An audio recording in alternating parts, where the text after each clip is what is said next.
ओम नमः सदेभ्यः। ओम नमः सदेभ्यः। ओम नमः सदेभ्यः।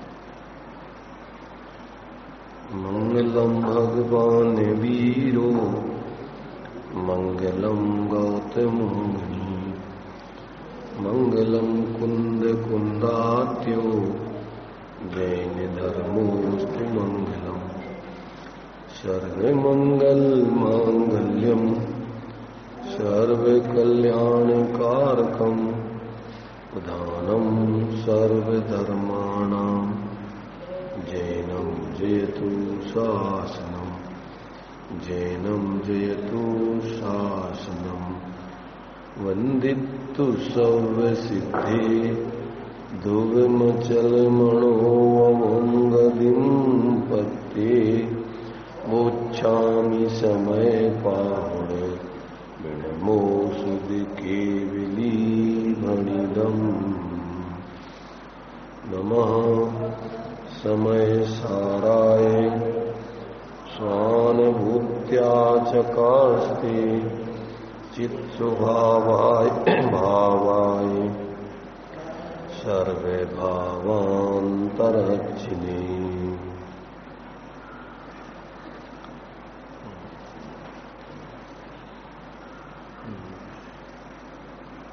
समय सारजी ग्रंथ टीकाकार अमृतचंद्राचार्य देव का तीसरा छंद, जिसमें आचार्य देव ने इस ग्रंथ को लिखने की प्रतिज्ञा के साथ साथ इस ग्रंथ को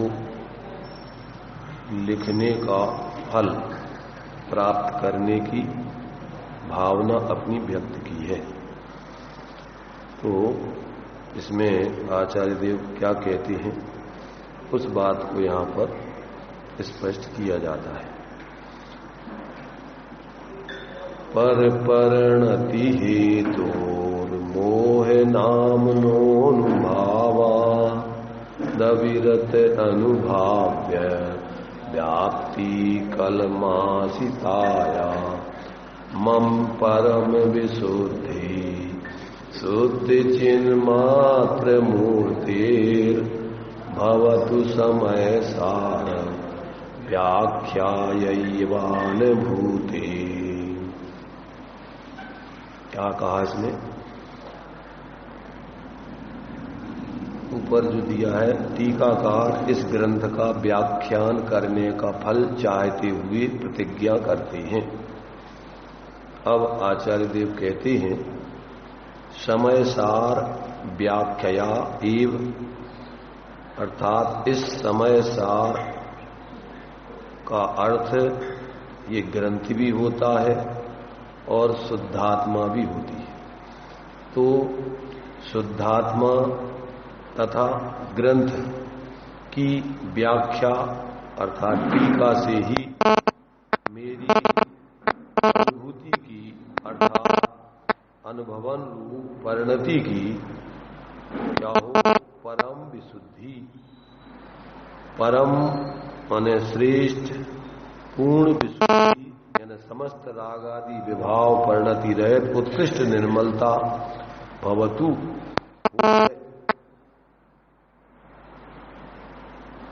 कैसी है?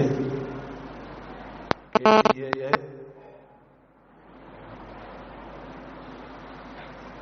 कैसी है मेरी परिणति?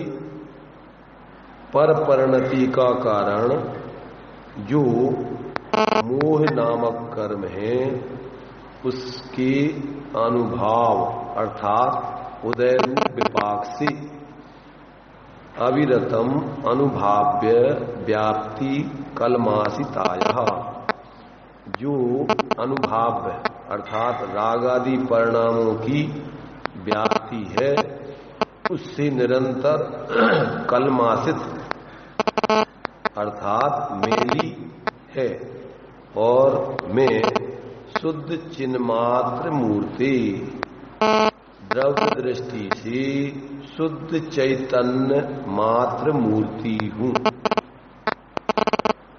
क्या कहना चाहती हैं आचार्य देव इसमें कि ये समय सार ग्रंथ की जो हम व्याख्या कर रहे हैं तो उसका हमारा क्या प्रयोजन है, किस प्रयोजन से कर रहे हैं। यहां कहती हैं, जो अपन पढ़ते हैं कि ज्ञान अभ्यास करे मन माही ताके मोह महात्म नाही। जो ज्ञान का अभ्यास करता है स्वलक्ष्य से, अपने स्वयं के लक्ष्य से जो ज्ञान अभ्यास करता है उसका मोह क्षीण हो जाता है। क्या होता है? ज्ञान अभ्यास करे मन माही ताकि मोह महात्म नहीं। उसका मोह का महात्म खत्म हो जाता है, क्षीण हो जाता है। तो यहां पर अपने लिए क्या है कि ज्ञानाभ्यास दो प्रकार से होता है। एक होता है सविकल्प अवस्था में शास्त्र आदि के माध्यम से या उपदेश आदि के माध्यम से। तत्वार सूत्र में स्वाध्याय की 5 भेद बतलाए: वाचना, रचना, अनुप्रेक्षा, आमनाय, धर्मोपदेश। ये सब स्वाध्याय के भेद हैं। सविकल्प ज्ञानाभ्यास है, पर उसमें शर्त है कि ये स्वलक्ष्य से होना चाहिए। देखो, जैसे अपन भोजन करते हैं, भोजन, तो भोजन का प्रयोजन क्या है? भोजन का प्रयोजन है अपने क्षुधा का शमन होकर स्वास्थ्य लाभ। तो यदि अच्छा, वो कब होता है कि जब अपन स्वास्थ्य के अनुकूल जो अपने लिए आवश्यक है, पचता है, भक्ष्य भोजन करें और जितना पच जावे उतना करें, तो वो हमारे लिए स्वास्थ्य लाभ का कारण बनता है, क्षुधा को मिटाने का कारण बनता है। और यदि आसक्ति से करें, इंद्रिय विषय लोलुपता से करें, अधिक करें, तो वही भोजन तुम्हारे लिए हानिकारक हो जाता है। ऐसे ही ये स्वाध्याय अपन स्वलक्ष्य से, जिससे अपना अज्ञान दूर हो जाए, अपनी जैसे कसाय दूर होवे, इस तरीके से अपन इसको पढ़ते हुए आत्मसात करते जाएं, पचाते जाएं, जीवन में उतारते जाएं, तो ये स्वाध्याय अपने लिए कल्याणकारी होता है। और यदि ये स्वाध्याय पर लक्ष्य से करें, दूसरों का इसको देख करके दूसरों पर लक्ष्य रख उनको देखें, वे ऐसे हैं, जे ऐसे हैं, वे ऐसे कर रहे, उनमें ये दोष है। यदि दूसरों के लक्ष्य से करें अथवा मात्र जानकारी या धारणा ज्ञान के लक्ष्य से ही करें, यदि अपन क्या है उसको पचाए नहीं, जीवन में उसका अनुकरण नहीं करें, अनुसरण नहीं करें, तो वो स्वाध्याय आपके लिए लाभ नहीं करता है। तो ये जो है अपने लिए जो स्वाध्याय है, जिसको अपन ज्ञानाभ्यास, अविकल्प ज्ञानाभ्यास तो समझते हुए, शब्द माध्यम है, उसके माध्यम से अपन को बताना क्या है? वस्तु स्वरूप अर्थ बताना है। अर्थ कहलाता है द्रव्य गुण पर्याय की जानकारी। तो उसमें स्व अथवा पर जो भी लोक में विश्व में पदार्थ आदि हैं, उनका क्या स्वरूप है, उसमें से फिर अपने लिए अपना क्या स्वरूप है, अपने लिए अपने हित के लिए उसमें से क्या विधि बतलाई है ज्ञानियों ने, और अपन को अपने जीवन में उस विधि को किस प्रकार से अपना करके अपना हित साधें, इत्यादि सब बातों का अपन उस स्वाध्याय से शास्त्र को पढ़ के जीवन में निर्णय करें, तो अपना अज्ञान दूर होगा। शास्त्र स्वाध्याय का फल, ज्ञान का फल क्या बतलाया है? अज्ञान निर्वृत्तिर हान उपादान उपेक्षा से फलम। क्या मतलब कि शास्त्र स्वाध्याय का फल साक्षात तो अज्ञान की निवृत्ति। अपन को जो वस्तु स्वरूप के संबंध में, स्वपर के संबंध में जो सही ज्ञान नहीं है, तो इसको पढ़ने से, समझने से पहले तो अपन को सब चीजों का यथार्थ ज्ञान होता है। क्या होता है? क्या ये विश्व है? जीव का स्वरूप क्या है? उसमें बहिरात्मपना क्या है, अंतरात्मपना क्या है, परमात्मपना क्या है। अब बहिरात्मपने का त्याग कैसे होता है, अंतरात्मा कैसे बनता है, और किस प्रकार से वो परमात्मपने की सिद्धि करता है, ये सब बातें अपन को शास्त्रों में बतलाई जाती है। तो अब यदि अपन इन शास्त्रों के माध्यम से ये सब अपने स्वयं के अज्ञान को दूर करने के लिए और अपने स्वयं के सुखी होने के लिए इन सब बातों को सुनते, समझते, पढ़ते हैं, तो अपने जीवन में क्या होता है कि अपने जीवन में पवित्रता आती है, मोह का नाश होता है, जीवन में सम्यक दर्शन की प्राप्ति होती है, सम्यक ज्ञान की प्राप्ति होती है, सम्यक चारित्र की प्राप्ति होती है। मोह के दो भेद हैं, एक होता है दर्शन मोह और एक होता है चारित्र मोह। दर्शन मोह में अपनी विपरीत मान्यता का पहले तत्वाभ्यास करने से, सही वस्तु स्वरूप का निर्णय करने से अपनी विपरीत मान्यता दूर होती है। पहले तो सबसे पहले अपनी जो अनादिकाल से अन्यथापन मानते हैं, सबसे पहले तो अपने बारे में अपन क्या है, अपना स्वरूप सही जानती नहीं।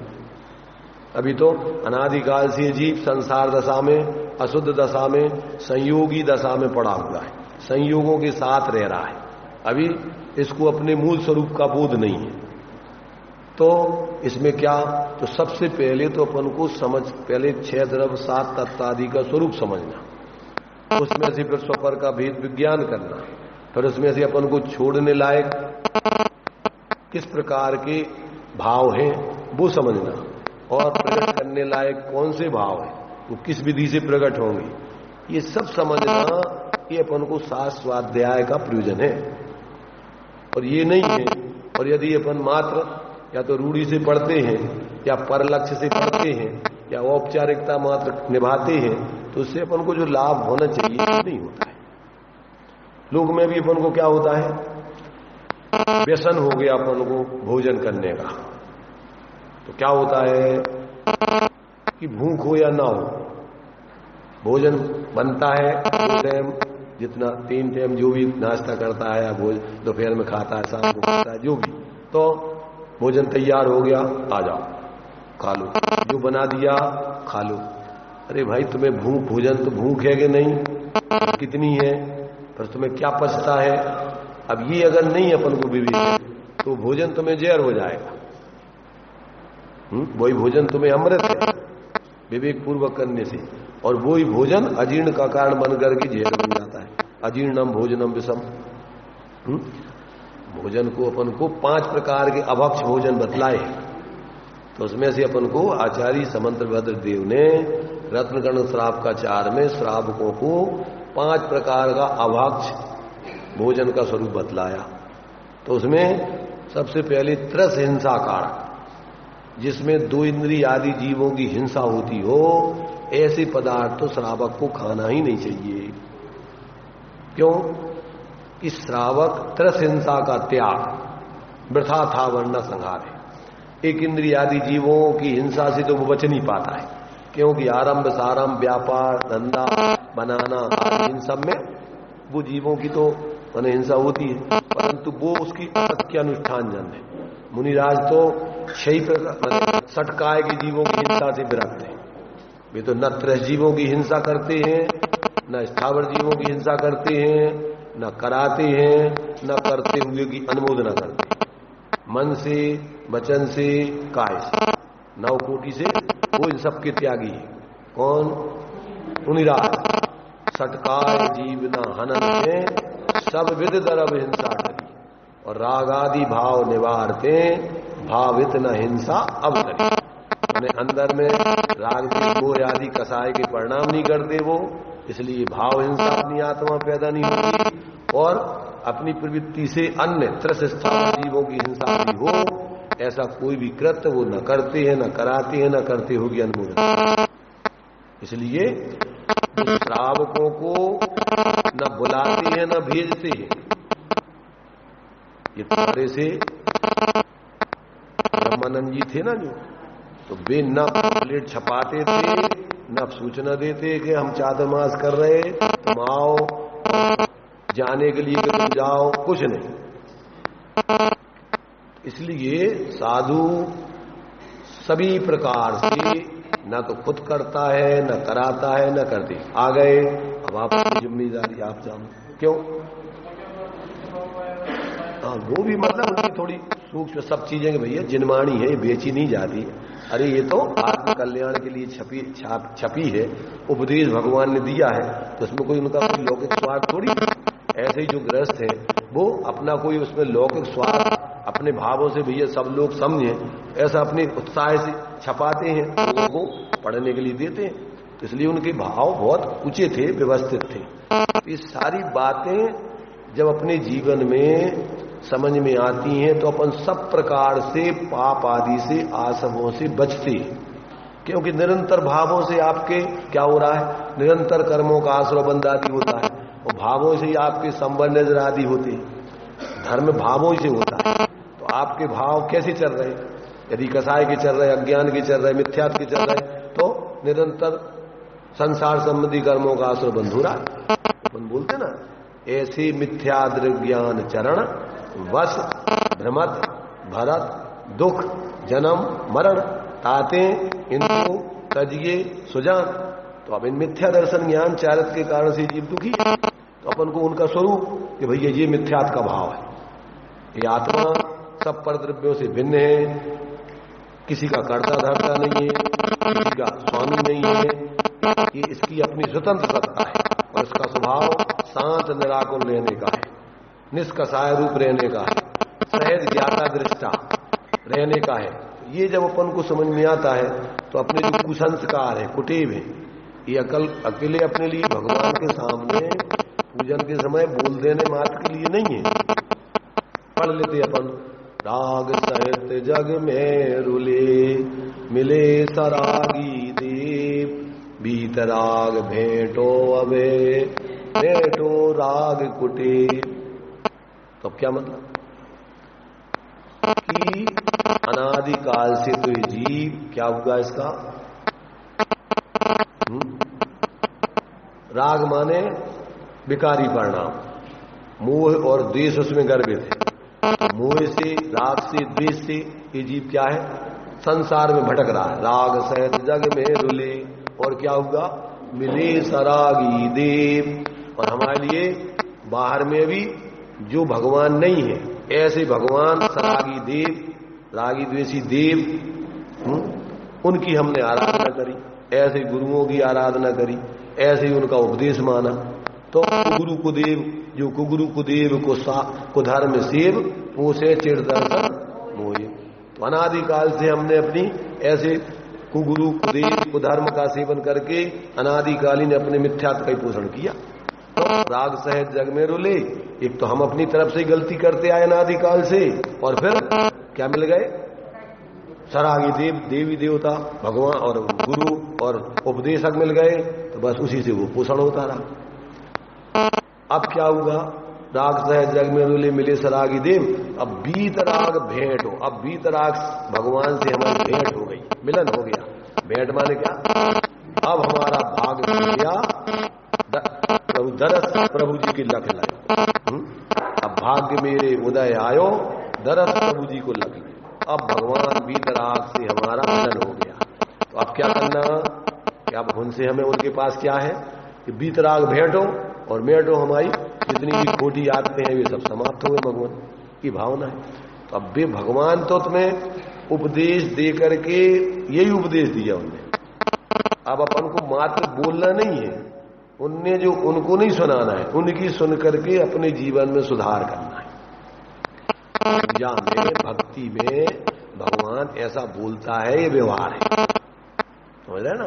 भावना व्यक्त करता है, प्रभु पतित पावन में पावन चरण आयो शरण जी, यूं विरद आप निहार स्वामी मेटो जामन मरण जी। तो अभी कुछ करने धरने वाले हैं क्या वे? क्योंकि उनकी तो कसाई नहीं है, मोह नहीं है, तो अब वे तो कुछ करते धरते नहीं है। वे तो तुम्हें जिस मार्ग पे चल के भगवान बने, तो आपको वो मार्ग उपदेश में उन्होंने सबको दे दिया। तो अब उस दृष्टि से उनने सबको जग को दे दी, जग की नहीं दिया। उनने क्या दे दी? जो सभी जीवों का वास्तव में स्वरूप है यथार्थ, वो स्वरूप बता दिया और बता करके सभी जीवों को जो अंदर में उनके वास्तव में सच्चा संपत्ति है, कौन सी संपत्ति है, जो रत्नत्रय आदि अंदर में प्रकट करने लायक है, जो अपने उस स्वभाव में उस प्रकार का स्वरूप विद्यमान है, वहीं से उसके आश्रय से प्रकट होती हैं। धर्म कहां से आएगा भाई? अपने स्वभाव में प्रत्येक आत्मा का स्वभाव ऐसे धर्ममय है। अब उसी धर्ममय स्वरूप का अवलंबन लोगे तो प्रकृति में अपने अनादिकाल से उसका अवलंबन नहीं लिया, पर अवलंबन लेके मोह राग देश कर रहे, तो उसके अवलंबन से अपन को मोह राग देश का अभाव हो जाएगा, क्योंकि बाहर में अपन को कुछ लेने देने की जरूरत नहीं। अपना स्वरूप वास्तव में पूर्ण सामर्थ्यवान है। तो एक आत्मा में कितनी सामर्थ्य है? अनंत ज्ञान, दर्शन, शोक, बीज आदि सभी के अंदर विद्यमान है। जैसे वो दृष्टांत आता ना कि जो पीपल होता ना, पीपल ये औषधि के रूप में काम आता है, जो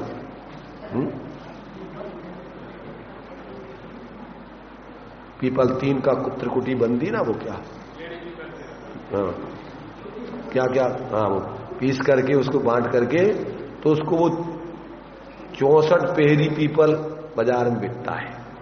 तो क्या होता है, वो 8 दिन रात तक उसको घिसा जाता है। आजकल तो मशीनें घिस रही, पहले आदमी उसको घिसता रहता था, खल्लड़ में उसको घिसता रहता था। कितने?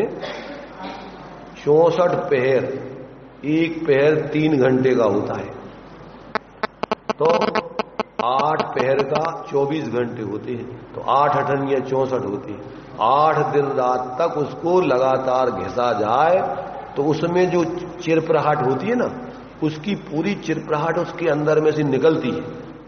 तो वो कैसा, माने वो जो काली है वो घिसते घिसते कैसी हो जाती है, हरी हो जाती है, उसमें से जो है पूरा उसका रंग बदल जाता है। और फिर उसको खाओ तो जो टीबी वगैरह के रोग हैं वो सब उससे समाप्त हो जाते हैं।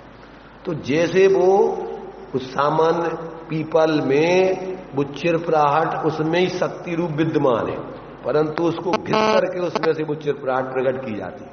ऐसी प्रत्येक आत्मा में अनंत दर्शन, ज्ञान, सुख आदि शक्तियां विद्यमान है। अब उसको क्या करना है कि अपन को ध्यान से अपने स्वरूप में एकाग्रता कर करके, जो बोध उसमें जो द्रव्य संग्रह दोपहर में चल रहा है ना, उसमें दिया है रत्नत्रय की प्राप्ति, दोनों प्रकार के रत्नत्रय की प्राप्ति किसको होती है, कब होती है, कहां होती है, किस विधि से। तो उसमें दिया उन्होंने एक गाथा है, दुबियम्पि मोक्षेयोम झाणे पाऊ नदी जमुनि नियमा तम्मा पयत चित्ता यूयम झाणम समभ्यसय। प्राकृत की गाथा है, इसका हिंदी क्या होगा अपनी भाषा में? दुबियम्पि मोक्षेयोम, 2 प्रकार का मोक्ष मार्ग, उसका हेतु कारण क्या है? दुबियम्पि मोक्षेयोम झाणे पाऊ नदी जमुनि नियमा, दोनों प्रकार के मोक्ष मार्ग की प्राप्ति का उपाय कारण ध्यान है, आत्म ध्यान है। तो वो आत्म ध्यान कौन करता है? मुख्य रूप से मुनिराज। मुनिराज तो मुख्य रूप से ध्यान और अध्ययन स्वरूप, एक तो मुख्य रूप से उनका काम ध्यान का है, और जब ध्यान से उपयोग बाहर आवे तो फिर अध्ययन, स्वाध्याय, चिंतन मनन का। इसके अलावा और मुख्य रूप से उनको कोई काम नहीं है। तो दुबियम्पि मोक्षेयोम झाणे पाऊ नदी जमुनि नियमा, तम नियम से वो ध्यान अवस्था में दोनों प्रकार के मोक्ष मार्ग को मुनिराज प्राप्त करते हैं। तम्मा पयत चित्ता, इसलिए जो दोनों प्रकार के मोक्ष मार्ग की सिद्धि करना चाहते हो तो सम्यक प्रकार से उस ध्यान का अभ्यास करो। तम्मा पयत चित्ता यूयम ज्ञानम समभ्यसय। तो तुम भी अगर उस मोक्ष मार्ग को चाहते हो, सुखी होना है, तो तुम भी क्या करो? सम्यक प्रकार से ध्यान का अभ्यास करो, उपयोग को एकाग्र करने का, अपने में एकाग्र करने का अभ्यास करो। तो ये प्रक्रिया है। अब वो प्रक्रिया जब आपको ये सब चीजें समझोगे तभी जीवन में ये सारी बातें अपने घटित होती हैं। तो धर्म का मार्ग स्वाश्रय का मार्ग है। क्यों? कि पराधीन सपने ही सुख नहीं, पराधीनता में तो सुख है ही नहीं। और स्वप्न में भी व्यक्ति अगर पराधीनता में चला जाए, कोई का नौकर बन जाए, कोई मजदूरी कर रहा है, तो स्वप्न में भी दुखी हो जाता है। माने जागृत अवस्था में तो पराधीनता में जीना पड़े तो वो दुखी रहेगा ही, परंतु स्वप्न नींद में भी अगर उसको पराधीन आगे स्वप्न आ जाए तो नींद में भी वो दुखी हो जाता है कि नहीं हो जाता। इसलिए धर्म पराधीनता में नहीं है। तो ये तो अभी अपन ये सारी बातों को जो धर्म है, जो अपने उस धर्मी आत्मा के अवलंबन से उसकी श्रद्धा ज्ञान करने से, जिसको अपन मोक्ष मार्ग कहते हैं, उसकी श्रद्धा ज्ञान करने से जो अंदर से प्रकट होता है, ऐसे धर्म को जब तक व्यक्ति समझकर धारण नहीं करता तब तक उसके जीवन में सुख शांति प्राप्त होती नहीं। कौन दे सुख शांति? कोई दूसरा देगा? अगर देने की व्यवस्था हो तो एक एक भगवान सारे जीवों को वो दे देंगे धर्म, सुख शांति माने सुखी कर देंगे, परंतु व्यवस्था ही नहीं है। व्यवस्था है जीव धर्म के स्वरूप को समझकर अपने जीवन में स्वयं उसको धारण करे, अपने में से स्वयं उसको प्रकट करे, तभी जाकर के जीव सुखी होता है। इसलिए धर्म माने वस्तु स्वभावो धम्मो, जो प्रत्येक वस्तु है, जीव का स्वभाव ज्ञाता दृष्टा शांत निराकुर, वो उसका धर्म है। और ये मोह राग देश ये सब अधर्म है, यही संसार के कारण है, दुख रूप है, आसुर बंध रूप है। तो जब तक जीव को इस प्रकार से तत्व का निर्णय पूर्वक अपने जीवन में यथाशक्ति, देखो श्रावक की भूमिका में भी जीवन में बहुत कुछ व्यक्ति धर्म कर सकता है। साधना करने के आचार्यों ने दो ही स्टेजें बतलाई हैं। दो स्टेजों में छडाला में उसको जो निचली भूमिका वाले हैं तो उनको दो भागों में बांट दिया, ग्रस्त अवस्था को दो भागों में बांट दिया, एक अवृत दशा और एक देशव्रत की दशा। और मुनिराजों की तो महाव्रत की दशा पूर्ण वो एक ही है, परिग्रह 24 भेद त्याग करें मुनिराज जी। और श्रावक के लिए तृष्णा भाव उच्छेद, घटती जान घटाइए। श्रावक को क्या करने चाहिए? तृष्णा से दुखी है, कभी उसको कितना भी मिल जाए और मर जाता है, पर उसकी इच्छाओं का कोई अंत नहीं आता है। इसलिए उसको क्या करने चाहिए? उसको अपने जीवन उपयोगी आवश्यक जितनी भी जरूरतें हैं उनकी सीमा बनाकर अनावश्यक इच्छाओं को जीवन में त्याग देना चाहिए। इच्छा परिमाण व्रत का हो या परिग्रह परिमाण व्रत का हो, भावों की दृष्टि से इच्छा परिमाण व्रत है और संयोगों की दृष्टि से परिग्रह परिमाण। और परिग्रह परिमाण में दो प्रकार का परिग्रह है, तो वो इच्छा भी आ जाती है और बाहर के संयोग भी आ जाते हैं।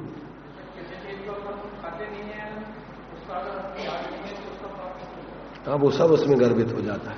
इच्छाएं आपकी, अगर आपने जिस चीज का त्याग नहीं किया गलत समझ के, तो तत्संबंधी तुम्हारे लिए आश्रमबंध निरंतर होता ही रहेगा। माने आश्रमबंध एक प्रवृत्ति रूप होता है, एक अनिर्वृत्ति रूप होता है, अविरमण रूप और परिणमन रूप। जैसे मानिए दृष्टांत के रूप में कि कोई व्यक्ति रात्रि में भोजन करता है या कर रहा है तो उसको रात्रि भोजन की हिंसा आदि संबंधी पाप लगेगा ही लगेगा। और कोई व्यक्ति रात्रि भोजन तो नहीं कर रहा या करता है, परंतु उसका त्याग नहीं है, उससे निवृत्ति नहीं है, उसकी उसने प्रतिज्ञा नहीं की कि भैया रात्रि भोजन हम नहीं करेंगे, तो अंदर में उसकी आसक्ति बनी रहती है। तत्संबंधी वासना से उसको रात्रि भोजन संबंधी पापों का दोष लगता ही रहता है। जैसे बिल्ली है, तो बिल्ली जिस समय चूहा आदि जीवों को मार करके खा रही है उस समय तो पाप कर ही रही, परंतु जिस समय नहीं खा रही है उस समय भी उसकी वासना उसकी बैठी रहती है निरंतर, इसलिए उस तत्संबंधी हिंसा का दोष उसको सदा लगता रहता। इसलिए अपन को जो चीज अपने जीवन में उपयोग में लेने वाली नहीं है, कभी लेते ही नहीं है, ऐसी चीजों का तो अपन आजीवन के लिए त्याग कर देते हैं। जैसे मद्य मांस मधु आदि है, अब जो अपन को खाने ही नहीं है, कभी खाते ही नहीं है, तो अब उसका त्याग, तो इस प्रकार के जो स्थूल पाप है उनका तो श्रावक त्याग कर ही देता है। अब आवश्यक चीजों में जितनी जितनी हो सकती है उसका वो त्याग करके और क्रम क्रम से अपनी इच्छाओं को घटाता जाए और अपनी स्वरूप की आराधना के लिए जब ही समय मिलेगा। अब यदि आपकी इच्छाओं का कोई अंत नहीं है तो आपके पास टाइम कहां है? मरते दम तक आपको 1 मिनट की चैन नहीं मिलती है। क्यों? कि और इतने एक परमाणु मात्र भी तुम्हारा है नहीं, और साथ में एक परमाणु मात्र यहां से ले जाने की व्यवस्था नहीं। पर इसके माध्यम से 24 घंटे पाप कमा करके दुर्गति के पात्र जरूर होगी। वर्तमान में दुखी रहता है व्यक्ति और आगे के लिए पाप आदि का आश्रय बंद करके दुर्गति का पात्र होता है। इसलिए अपन को इन सब बातों को अपने लिए ज्ञानियों ने समझाया है कि भैया तुम किस भूमिका में हो। पहले तो तुम वस्तु स्वरूप समझो। अगर तुम्हें वस्तु स्वरूप का ज्ञान होगा तो तुम्हारी सहजी कि भैया ये हमारा अपना यहां कुछ है ही नहीं, अपन काय को फोकट में अपनी जीवन को बर्बाद कर रहे हैं, अनादिकाल से क्यों अपन भूले हुए हैं अपने को, भटक रहे चार गति में। तो ये इन सब बातों को अपन को यहां जिन्होंने इस बात को जान करके अपने जीवन में अपना करके सुख को प्राप्त किया है, उन्होंने जो सर्वज्ञ भगवान हुए उनके ज्ञान में ये सब बातें आई हैं। और चूंकि पूर्व में उन्होंने सम्यक दशा में सब जीवों के हित की भावनाएं भाई थी, तो उसके माध्यम से उनको जो सर्वोत्कृष्ट तीर्थंकर जैसी पुण्य प्रकृति का बंध होता है, तो उसके तीर्थंकर प्रकृति के बंद हो जाने पर और जब उसका उदय होता है तो फिर क्या होता है, सहज ही समोषण आदि की रचना होकर के और जीव 12 सभा के माध्यम से उनके दिव्य ध्वनि के उपदेश आदि से और वस्तु स्वरूप आदि को समझकर आत्म कल्याण के मार्ग में लगते हैं। वो एक स्वाभाविक प्रक्रिया है। सर्वज्ञ भगवान को तो इच्छा बोलने की है नहीं, वो तो जो तीर्थंकर प्रकृति का बंद करके तीर्थंकर बनते हैं, वे दीक्षा लेने के बाद बोलते ही नहीं, उपदेश ही नहीं देते, क्योंकि बोलना तो राग है और राग में प्रवृत्ति करते रहेंगे तो वीतराग हो ही नहीं पाएंगे। इसलिए वो दीक्षा लेकर के मौन धारण करते हैं और जब तक केवल ज्ञान नहीं हो जाए तब तक वो बोलते ही नहीं, और केवल ज्ञान हो जाने पर भी इच्छा पूर्वक बोलते नहीं है। फिर तो उनकी दिव्य ध्वनि ऑटोमेटिक भवि भागन बच जोगे बसाए, तुम ध्वनि हुए सुन विभ्रम नसाए। तो फिर तो उनकी भव्य जीवों के भाग्य से और वचन के योग से दिव्य ध्वनि खिरती है, वो बोलने की तो उनका कोई काम नहीं। तो इस प्रकार से यहां आचार्य अमृतचंद देव ने इस ग्रंथ को लिखने की भावना अपनी व्यक्त की है कि हमारा लिखने का प्रयोजन क्या है। क्या हमें कोई ख्याति लाभ पूजा चाहिए, लोगों से मान सम्मान चाहिए, क्या हम काय के लिए लिख रहे हैं? तो कहते हैं इसमें सिर्फ हमारी अभी भावों की विशुद्धि, अभी हमारे लिए चारित्र मोह संबंधी, देखो जो साधक सम्यक दृष्टि धर्मात्मा जीव होते हैं मुनिराज आदि के पद पर, और जो सम्यक यथार्थ साधना करते हैं, तो उनके जीवन में तो दर्शन मोह के अभाव पूर्वक और चारित्र मोह का भी बहुत विशेष अभाव हो जाता है। माने कसाय के 4 भेद बतलाए। कौन कौन से जातियां उनकी कसाय की 4 बतलाई हैं, समझ रहे ना। एक तो अपन जो क्रोध मान माया लोभ आदि है वो, और एक उसकी जो है अनंतान मंदी, अप्रत्यख्यान, प्रत्यख्यान और संजनन। तो ये उनकी साधना के क्षेत्र में जैसे जैसे व्यक्ति की साधना बनती जाती है तो उस जाति की कसाय का अभाव होता जाता है। जैसे जो जीव सम्यक दृष्टि हो जाता है तो उसके अनंतानबंदी कसाय का अभाव हो जाता है। जो जीव देशवृत्ति बन करके स्वरूप आराधना विशेष करता है तो उसके 2 चौकड़ी कसाय अनंतानबंदी के साथ अप्रत्यख्यानावरण कसाय का भी अभाव हो जाता है। और जो जीव पूर्ण निर्वृत्ति लेकर मुनिराज के पद में स्वरूप आराधना विशेष करते हैं तो उनके फिर 3 चौकड़ी कसाय का अभाव तो हो ही जाता है। कौन कौन सा? अनंतानबंदी, अप्रत्यख्यान, प्रत्यख्यान। अब उनके निचली भूमिका में संजलन कसाय रहती है, और अगर उत्कृष्ट साधना करके उत्कृष्ट ध्यान लगावे शुक्ल ध्यान तो फिर संजलन कसाय का भी अभाव होकर और पूर्ण कसाय रहित वीतराग दशा को प्राप्त कर लेते हैं। तो ये उन कसायों का क्रम मोक्ष मार्ग में क्रम क्रम से उनकी क्या है, क्वालिटियां बदलती जाती। इस प्रकार की कसाय साधक की नहीं होगी, सम्यक दृष्टि की इस प्रकार की कसाय नहीं होगी। भावदीप का में उसकी सब जातियां बतलाई कि जिसको सम्यक प्राप्त करना है अथवा जिसको सम्यक प्राप्त हो चुका है तो उसकी राज विरुद्ध, लोक विरुद्ध और धर्म विरुद्ध अनंतानबंदी कसाय के कार्य नहीं पाए जाते। और मिथ्यात्व में कुगुरु कुदेव कुधर्म और सात तत्व आदि के बारे में अन्यथापना उसके जीवन में नहीं पाया जाता है। देव का स्वरूप वो जैसे देव है वैसा देव का स्वरूप जानता है। गुरु का स्वरूप जैसा गुरु का स्वरूप है उसको ही गुरु मानता है, अन्य को नहीं मानता है। और धर्म का स्वरूप या शास्त्र का स्वरूप जैसा है वैसा ही जानता है, अन्यथा नहीं जानता मानता है। ये मिथ्यात्व में अन्यथापना मान्यता होती है। और जिसको सम्यक हो जाता है, जिसको सम्यक प्राप्त करना है, तो बुद्धिपूर्वक वो इन सब बातों का त्याग करता है। तभी जाकर के वो सम्यक दृष्टि बनकर और उसके जीवन में इस प्रकार की विसंगति जन्य उसके विपरीत भाव होते ही नहीं।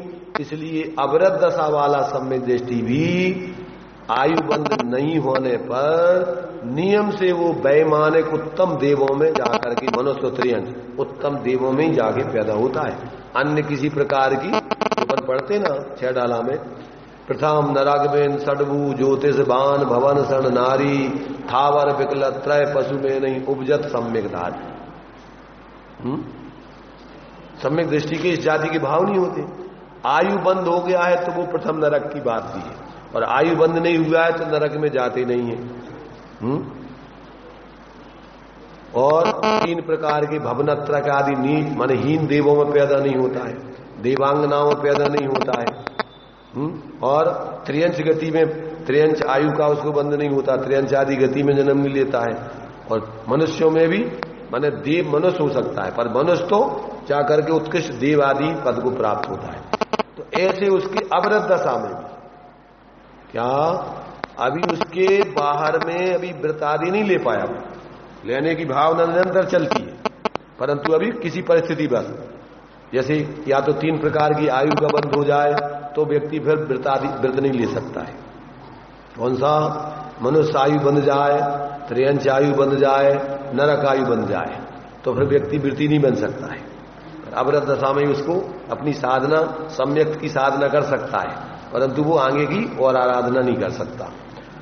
और यदि मान लीजिए उसकी कोई परिस्थिति आत्मबल की अथवा वैराग आदि की कमी है, उस जाति की यदि भाव नहीं बन पा रहे तो हीन अवस्था में वो फिर सम्यक को प्राप्त तो 4 गति के जीव संगी पंचेंद्री कर सकते हैं, परंतु व्रत आदि को अंगीकार करने की सामर्थ्य एक देश व्रत तो त्रियंश भी धारण कर सकते हैं, देव और नारकी नहीं कर सकते। मनुष्य तो देश व्रत भी अंगीकार कर सकते हैं और महाव्रत आदि भी अंगीकार करके उत्कृष्ट आराधना करके पूर्ण वितराग दशा को भी प्राप्त कर सकते हैं। तो ये सारी बातें अपन को शास्त्रों में सारा गुणस्थान, मार्गणा स्थान, जीव समाज, उनका क्या स्वरूप है, इन सारी बातों को बता करके अपना जो अज्ञान है वस्तु स्वरूप के संबंध में, इस लोक के संबंध में, हित अहित आदि के संबंध में, देव धर्म गुरु आदि के संबंध में, इन सब के बारे में उसकी मूर्ता नहीं होती। और जब तक ये मूर्ताएं दूर नहीं होंगी तब तक व्यक्ति बिना समझे हुए धर्मात्मा नहीं बन सकता है। धर्मात्मा कौन बनेगा? विवेकी व्यक्ति धर्मात्मा बनता है, मूढ़ व्यक्ति धर्मात्मा नहीं होता है, अविवेकी व्यक्ति धर्मात्मा नहीं बन सकता है। इसलिए अविवेक पूर्ण बिना समझे जीव ने अपने मनमाने तरीके से तो अनंत बार धर्म कर लिया, जो अपन पढ़ते ना 6 डाला में।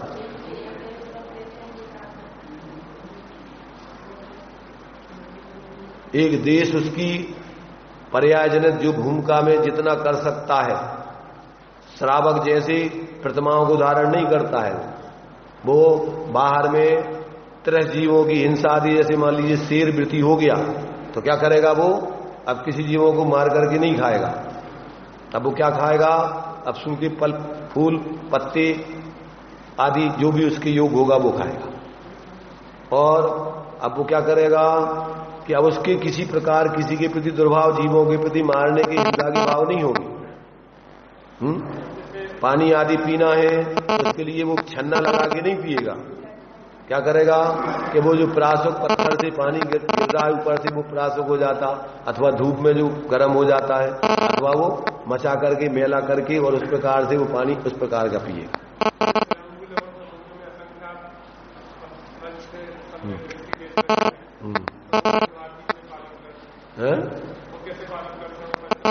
ऐसे ही पालन करते हैं जैसा उनकी उस पर्याय में वो पालन कर सकते हैं वैसे पालन करते हैं। वहां के जीवों को, बड़े बड़े जीवों को न मारेंगे न खाएंगे।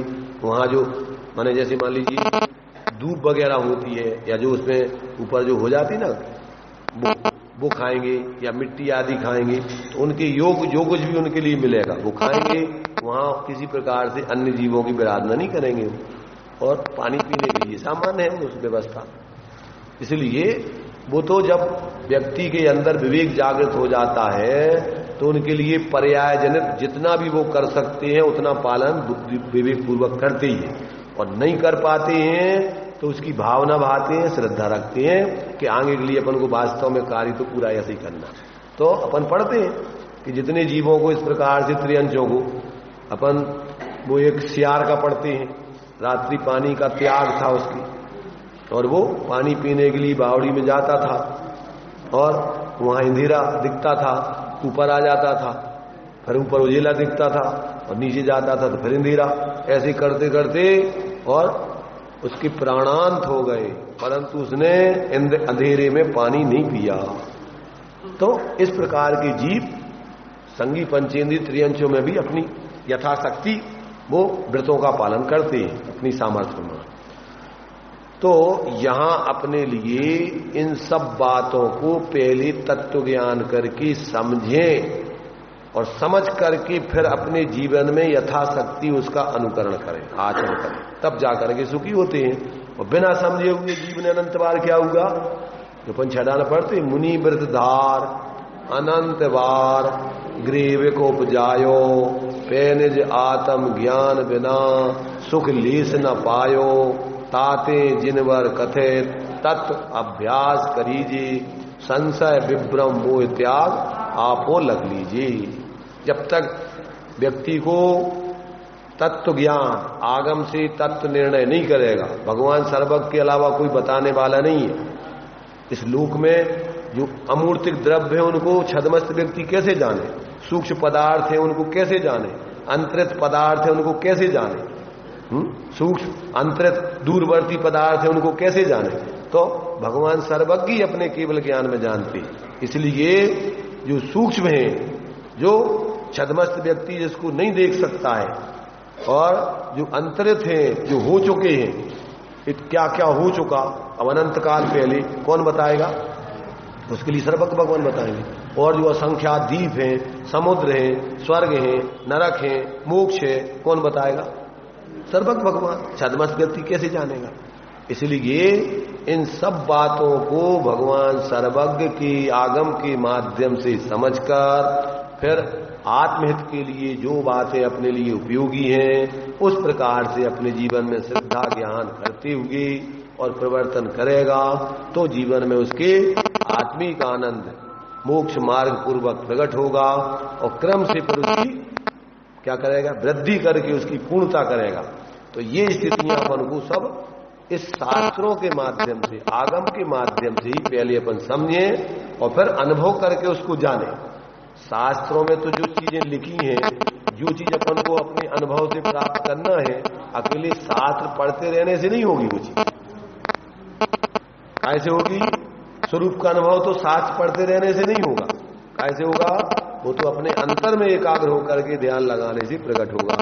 तो उसको अपन जो अनुभव करने लायक है उसका अनुभव करें और जो समझने लायक है उसको समझें, समझ करके जिस रूप श्रद्धा करने लायक है उसकी उस रूप श्रद्धा करें। पर को पर, निज को निज, हे को छोड़ने लायक और यथाशक्ति छोड़े, उपादेय को ग्रहण करने लायक यथाशक्ति उसको जीवन में प्रकट करें। तो वो व्यक्ति क्या है, धर्मात्मा बन करके क्रम से उस परमात्म अवस्था के मार्ग पर चलता है।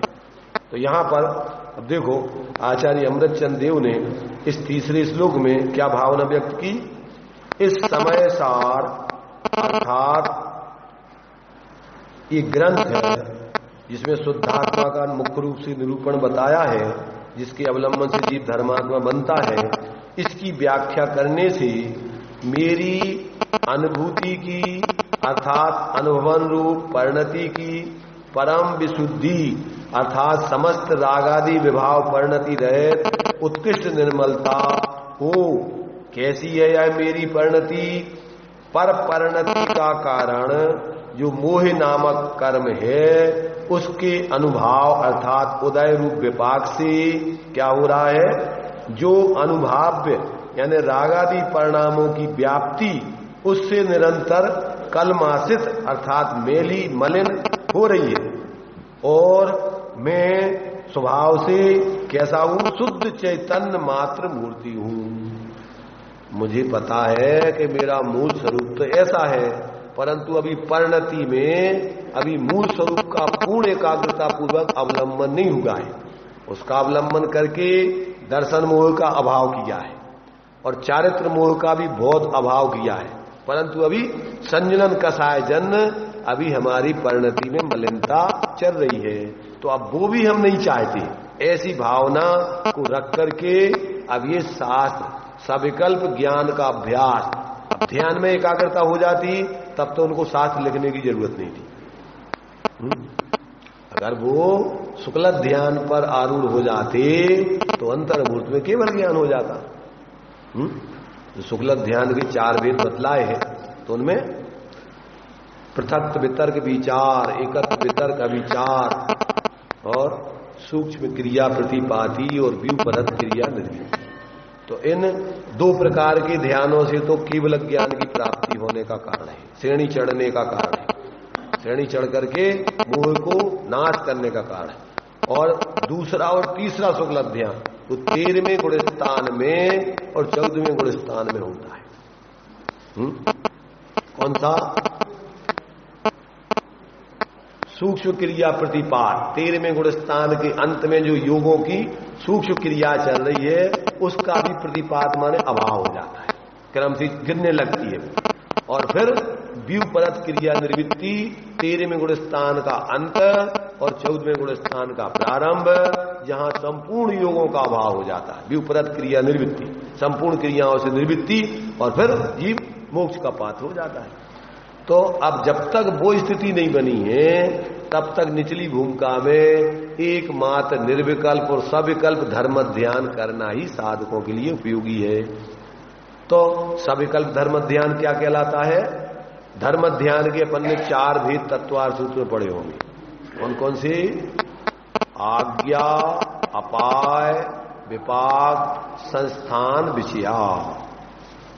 कितने प्रकार का धर्म ध्यान होता है? भगवान जिनेन्द्र की आज्ञा का विचार करना। तो भगवान की आज्ञा क्या है? 6 द्रव्य 7 तत्व आदि का स्वरूप उन भगवान जिनेन्द्र के उपदेश में आया है। उनकी आज्ञा है कि तुम इसको समझकर भेद विज्ञान करके और अपने स्वाश्रय से मोह का अभाव करो। ये भगवान जिनेन्द्र की आज्ञा है, तो उसका विचार करना। तो क्या है? आज्ञा विषय नाम का धर्म ध्यान। भगवान ने जो उपदेश दिया उसका विचार करना, ये आज्ञा विषय नाम का धर्म ध्यान। विपाक विषय, कर्मों का कैसा कैसा उदय होता है, उसका क्या क्या फल आता है, जीव उसका चारों गतियों में कैसे फल भोगते हैं, उसका विचार करना। ये क्या आएगा? विपाक विषय नाम का धर्म ध्यान। आज्ञा। अपाय, अपाय में होता है कि अब इन संसार के बंधनों से, दुखों से जीव कैसे छूटे, उसकी क्या विधि है, इस सब बातों का विचार करना क्या है? अपाय। तो आज्ञा, अपाय, विपाक। विपाक में कर्मों के उदय आदि का विचार करना। और संस्थान, संस्थान माने इस लोक का भगवान ने क्या स्वरूप बतलाया है, उसमें एक एक द्रव्य का क्या स्वरूप है, जीव का मूल स्वरूप क्या है, ये सब विचार करना। ये क्या है? संस्थान विषय नाम का धर्म ध्यान है। तो ये सब बातें अपन को क्या है, जब तक अपन को अभी पूर्ण वितराग दशा नहीं हुई, सविकल्प दशा में जीव है, तब तक इस प्रकार से विचार आदि करना और अंदर में अपने एकत्र स्वरूप की निर्विकल्प होकर अनुभूति करना। तो ये दोनों चीजें हैं, निर्विकल्प और सविकल्प। तो निर्विकल्प में तो बुद्धिपूर्वक विकल्पों का अभाव, वहां भी अबुद्धिपूर्वक विकल्प धर्म ध्यान में चलते हैं, परंतु बुद्धिपूर्वक वो पर पदार्थ और उसके भेद प्रभेद और पर पदार्थों के अवलंबन से होने वाले अपनी विकारी भाव, अपने में रहने वाले भी द्रव्य गुण पर्याय आदि के भेद आदि उसको गौण करके और एकमात्र एकत्र भक्त अपने स्वरूप को ऊर्ध्व करके उसमें उपयोग को एकाग्र करके निर्विकल्प स्वरूप की आराधना करना, इससे अपना मन शांत होगा। कैसे शांत होगा? मन शांत भयो मिट सकल द्वंद्व। तो वस्तु विचारत ध्यावते मन पावे विश्राम और रस स्वादत सुख उपजे अनुभव ताकु नाम। उस व्यक्ति को फिर जब ऐसा ध्यान करेगा तो उसको स्वयं ही भाषित होगा कि अपन को अब कितना आनंद और शांति मिल रही है। कौन बताएगा उसको? जैसे ये सोचो, अपन कोई व्यक्ति बीमार था भयंकर और उसने रोग को वैद्य के पास, डॉक्टर के पास जाकर बताया, निदान कर लिया, डॉक्टर ने उसको औषधि बताई, उसका परहेज बताया। अब वो औषधि और परहेज करने लगा, अब उसका रोग ठीक हुआ। तो उस रोग ठीक होने पर जो उसके लिए दुख था रोग का वो मिटेगा और जो उसकी शांति निराकुलता है, स्वास्थ्य लाभ है, उसका अनुभव होगा। तो वो कौन बताएगा? उसको खुद ही अनुभव होगा। डॉक्टर थर्मामीटर में देख के वो बताए बुखार कम हो गया, नहीं वो बताए चाहे नहीं, थर्मामीटर गलत भी बता दे, परंतु जानने वाला तो कहेगा कि नहीं साहब अब हमारे लिए ठीक है, अब हमें शांति मिली, अब तकलीफ नहीं है। तो वो तो अनुभव खुद आती। ऐसे ही धर्मात्मा व्यक्ति को जो धर्म सेवन करता है तो उसके लिए जो अतीन्द्रिय आनंद और शांति मिलती है वो कौन बताएगा? स्वयं जानेगा। नहीं जाने तो फिर धर्म का फल क्या है? वो काय को धारण करे?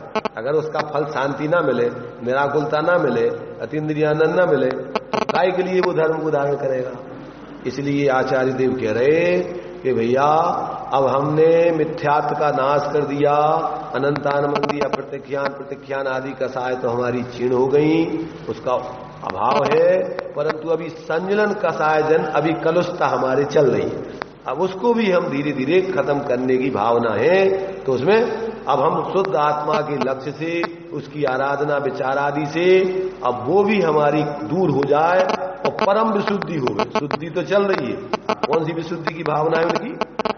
मम परम विशुद्धि हो गई, यानी पूर्ण वितराग दशा की कामना है। तो देखिए यहां पर भावार्थ आचार्य देव कहते हैं कि शुद्ध द्रव्यार्थिक न्याय की दृष्टि से तो मैं शुद्ध चैतन्य मात्र मूर्ति हूं, किंतु मेरी परिणति मोह कर्म के उदय का निमित्त पाकर के मैली है, रागादि स्वरूप हो रही है।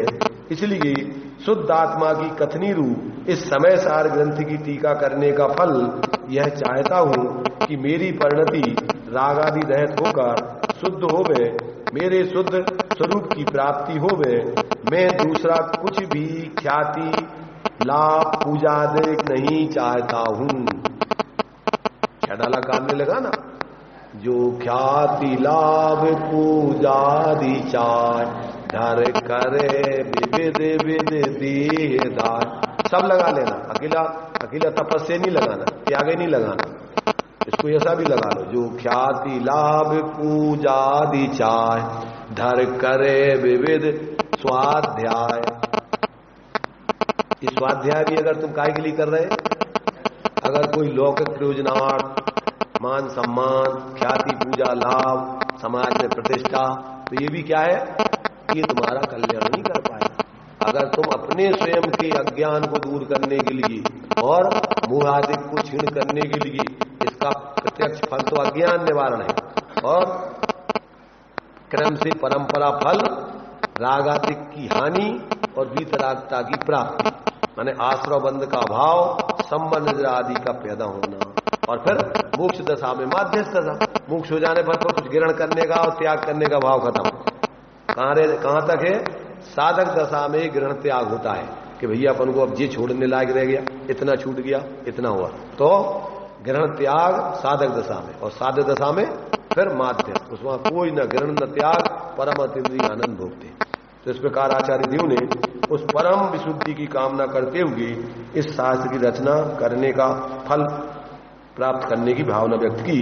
इसलिए शुद्ध आत्मा की कथनी रूप इस समय सार ग्रंथ की टीका करने का फल यह चाहता हूं कि मेरी परिणति रागादि रहित होकर शुद्ध हो, मेरे शुद्ध स्वरूप की प्राप्ति पूर्ण रूपेण मुझे हो, मैं दूसरा कुछ भी ख्याति लाभ पूजादिक नहीं चाहता। इस प्रकार आचार्य देव ने टीका करने की प्रतिज्ञा गर्भेत उसके फल की प्रार्थना की है।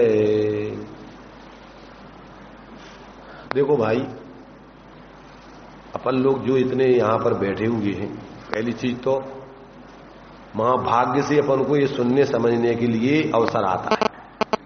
सुनने की बुद्धि भी अपन को, अगर व्यक्ति की तीव्र कसाएं हो, सांप्रदायिक बुद्धि हो, पक्षपात हो, तो वो तो सुनने ही नहीं आएगा।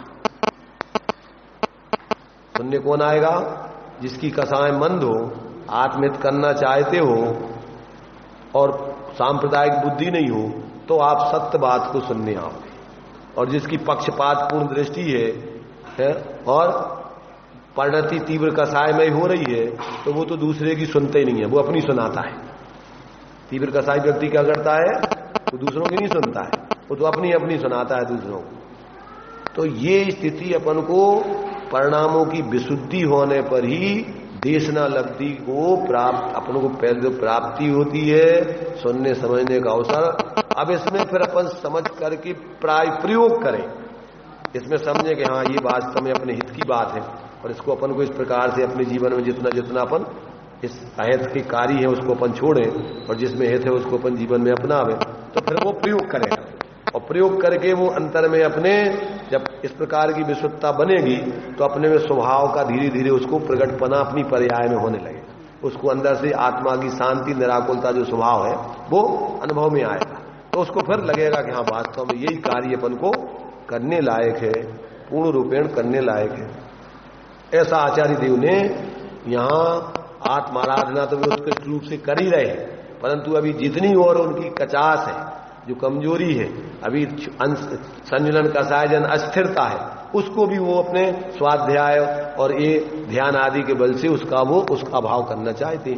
अभी चूंकि वो इस पंचम काल के आचार्य हैं, अभी श्रेणी चढ़ नहीं सकती। अभी कहां तक की साधना हो सकती है? अभी छठम सप्तम गुणस्थान तक की साधना हो सकती, इससे आगे की साधना इस काल में नहीं होती। तो उनके लिए मजबूरी है ही। ध्यान ज्यादा उपयोगी कार्य स्वरूप में होता नहीं है, अंतर्मुख से ज्यादा। फिर इसके बाद विकल्प में आएंगे तो क्या करेंगे? अगर ये नहीं करेंगे तो फिर दुनिया के आरंभ सारंभ के काम करेंगे जिसमें हिंसा होती है? जिसमें बाहर के आरंभ के काम करो, ये सब काम उनको करना नहीं है, क्योंकि सब छोड़ दिए। वो तो प्रतिज्ञा कर ली उनने, महाव्रत लिया है जिसमें स्थावर पृथ्वी का है, जल का है, अग्नि का है, वायु का है, वनस्पति का है, आदि जीवों की हिंसा होती हो, ऐसे काम तो ना करेंगे, ना कराएंगे, ना करती होगी अनुभूत ना करेंगे। तो अब ध्यान और अध्ययन दो काम है साधुओं। रत्नगण श्राप का चार्ज में दिया ना साधुओं का, विषयासा वसाती तो निरारंभो अपरिग्रह ज्ञान ध्यान तपो रखता तपस्वी सा प्रशस्ते, यही तपस्वियों के काम है। तो अब आचार्य देव अब इसके अलावा और उपयोग का ले जाएंगे, इसलिए ये प्रतिज्ञा करके अब इस ग्रंथ की टीका करने का अभिप्राय रखकर अब अपना आचार्य कुंद देव ने जो गाथाएं मूल में लिखी हैं उसके माध्यम से अब इस समय सार ग्रंथ का प्रारंभ किया जाएगा। अभी अपना टाइम हो चुका है।